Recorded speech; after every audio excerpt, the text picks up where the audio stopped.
Welcome back to Where the Wild Roam and the Carrizo Plain National Monument, the largest intact grassland ecosystem in California. In our last episode, we learned a little bit about the loss of grassland habitats and the charismatic megafauna, if you will, those wildlife species that disappears along with grassland habitat. It's not just those charismatic indicator species we lose when grassland habitat is converted to urban or ag land.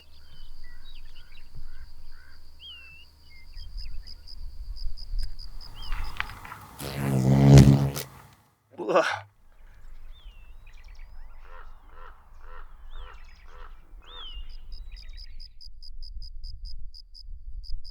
We also lose general biological diversity. Biological diversity can be defined as the variety and the variability of life on Earth. You can think of it as the number of different species per ecosystem or per habitat type. And really, Kyle and I discovered this right away. When we were here, we were out searching for the charismatic megafauna, and we were looking for tule elk, and we almost missed it, but we stumbled right across a badger den. He's big too, or he or she.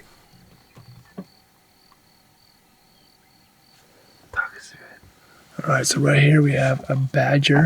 It's in the weasel family. It's poking up out of his hole.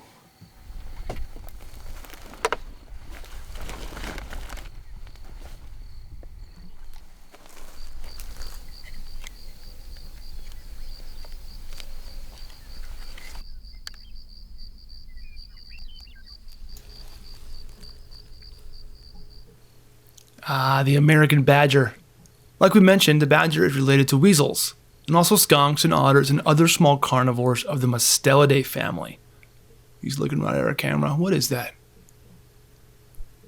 The badger specializes in burrowing prey, and is an ardent digger and tunneler himself. Check out his flat, compact body and short, powerful limbs for digging. Got a little itch right there. He's going to come over here and check out our camera one more time, and once he realizes there's no danger, he's going to head out for the nightly hunt. Maybe some sleeping ground squirrels. Ambush a kangaroo rat or two. But get this, no sooner does he leave than a giant kangaroo rat appears. Kangaroo rats are the farmers of California's native southern grasslands. We'll learn more about them later in this episode, but for now, let's just appreciate this little guy's audacity.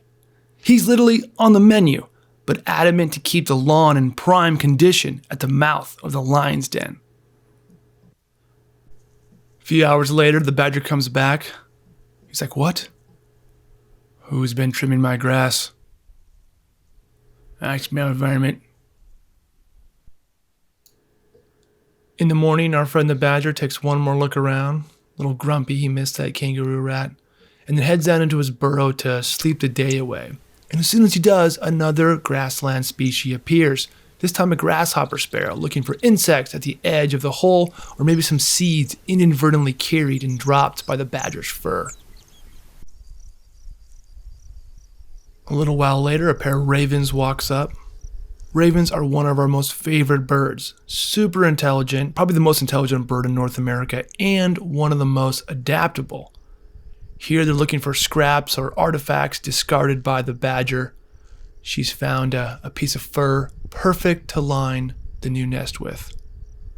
She's like, "Honey, I found everything. We're done here. It's time to go." Coming, dear. The Carrizo Plain harbors 13 either federally or state-listed endangered or threatened species. That's no surprise, right? We have a rare, threatened habitat type, grasslands, and that's going to harbor the last of the grassland species. One of them is the antelope ground squirrel. We also have San Joaquin kit fox. We have Kyle and I's favorite. We got the blunt-nosed leopard lizard, which we will get on film at one point. Yeah. And then you have animals like the badger. So it's not federally listed, but it's rare in California. Rare these days. Why is it rare? Well, it's rare because there's not much grassland habitat left.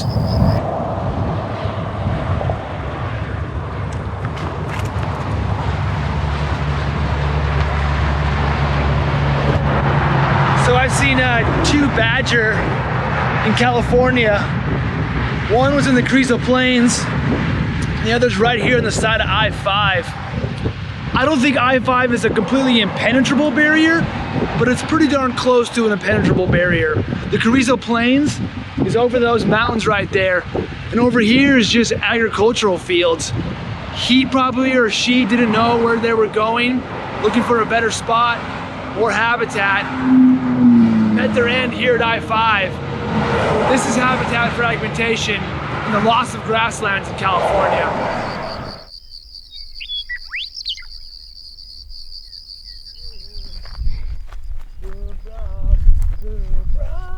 So what we have here is an abandoned badger den. And I mean, badgers are such like just amazing diggers. They're moving this much earth into this huge pile, but you can tell it's been a while. So no badgers using this right now, but something is. You can see some animal track is going into this badger den. Lots of animals could possibly be using this badger den. What we're gonna do is we're gonna put up the wildlife camera and we're gonna see. In our wildest dreams, it could be one of two animals. On the threatened and endangered species list, the San Joaquin kit fox. Also on the endangered and threatened list, the giant kangaroo rat. Two animals, which are why the Carrizo Plain National Monument is in existence. Both the animals are extremely nocturnal. And Kyle, if we could get either one of these, man, that'd be pretty cool. The nocturnal kangaroo rat is most active right now in the springtime for a few hours just after nightfall. And while they'll eat insects and some grasses, they really specialize in high caloric seeds. That's what she's doing right now. She's harvesting ripening seeds and then burying them in these shallow little pits. Later, she'll unearth them, bring them down into her den, and store them for consumption throughout the entire year. Even after we witnessed that kangaroo rat, utilizing the old badger den, we had no idea how prevalent kangaroo rats were here in the Carrizo Plain, and really kind of opened our eyes to what historically the California plains may have looked like. They're everywhere. What's that? They're everywhere. Everywhere. So Kyle and I have been seeing lots of badger and badger sign, and there's fox scat everywhere and coyote scat. And so the next question is, well, what are they all eating? Well, we see these holes everywhere, and the holes are covering this entire plain. Everywhere you look, there's holes. And Kyle and I were talking about how we didn't know what was living in them, and we thought they were abandoned at first. I was thinking they were all ground squirrel holes, but we haven't seen ground squirrels standing up. We haven't heard whistling. They're not up on these fence posts like you would normally see. So what we did is we found some active burrows and we put up the wildlife cameras, and it turns out they're all nocturnal kangaroo rats. So why did we call the kangaroo rat the farmer of Southern California grasslands? Well, they do all the same things a farmer does. They tend the soil, they plant seeds, they harvest, and then they store their harvest. The little areas around their den are their farms, and as we know, they've been busy harvesting and storing seeds. But they're also accidental planters. As kangaroo rats get predated or die of natural causes, or just leave a few too many seeds around, their caches eventually germinate into new plants. New plants from seeds carefully selected by the farmer for nutritional content. And of course, native grains are preferred and propagated, which keeps noxious plants and invasives at bay. Their constant burrowing and tunneling also tends the soil and cycles important fertilizers like nitrogen. And because they're territorial, their little farms are spread out almost evenly across the landscape. From our drone, we could see they stretch to the horizon, little homesteads of diverse native habitat. Like beavers or buffalo, kangaroo rats are a keystone species. Many other grassland plants and animals depend on their presence for survival. And the scale at which the kangaroo rats have colonize this plain is probably on scale with what prairie dogs do, in the Great Plains or the northern prairies. Out there's prairie dogs, and in California, we have kangaroo rats. It's on the menu. Chicken curry for the crew. You!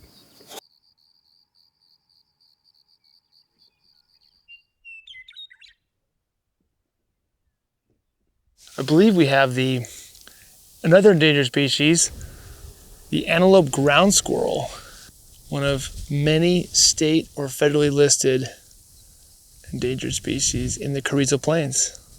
This is the largest concentration of endangered and threatened species here in California. I mean, really, too. You hear birds chirping. I mean, just look how pretty this place is. I mean, open views, life everywhere. This is cool. This is cool.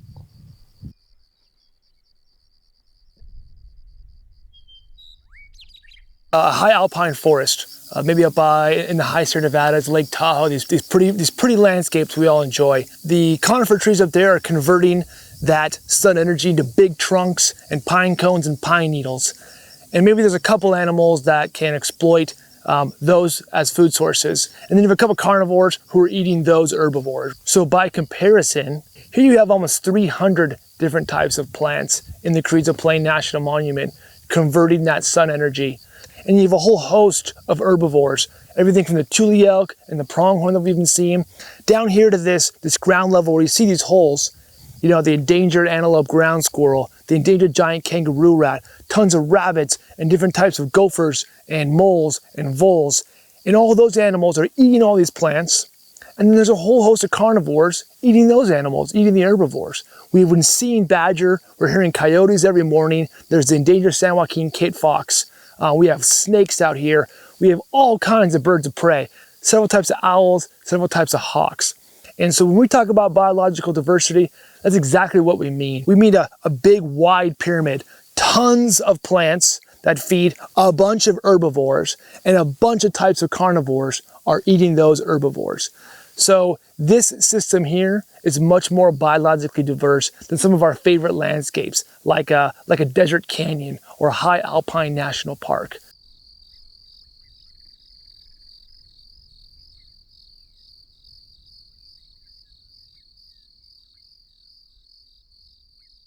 Quick public service announcement. We use camera traps in our talking about wildlife. We like to think we do it for conservation in general. Couple quick things. If you're going to put a camera up on an area where an animal has no choice but to go by your camera, like a den, maybe the only watering area, water hole in that little habitat, some sort of pinch point where the animal has to cross through and cross by your camera. If you're going to do that, do everything you can to lessen the impact on the animal. Make sure you get the cameras that don't make much noise, never bait them, and also make sure you get the no glow cameras. We're not going to talk about brands or anything, but it's the kind that doesn't have a big flash.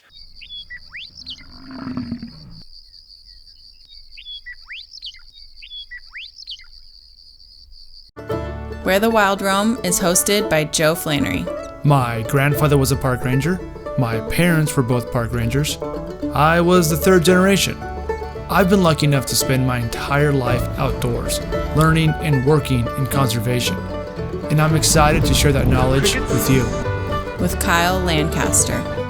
Lately, we've been getting into conservation filmmaking. We believe that a conservation ethic begins with education and understanding. Never stop learning about the natural world. And hey, if you like the show, please support, share, subscribe, follow, like, and all that stuff. Let's start a movement that prioritizes wildlife, wild places, and conservation within our daily lives.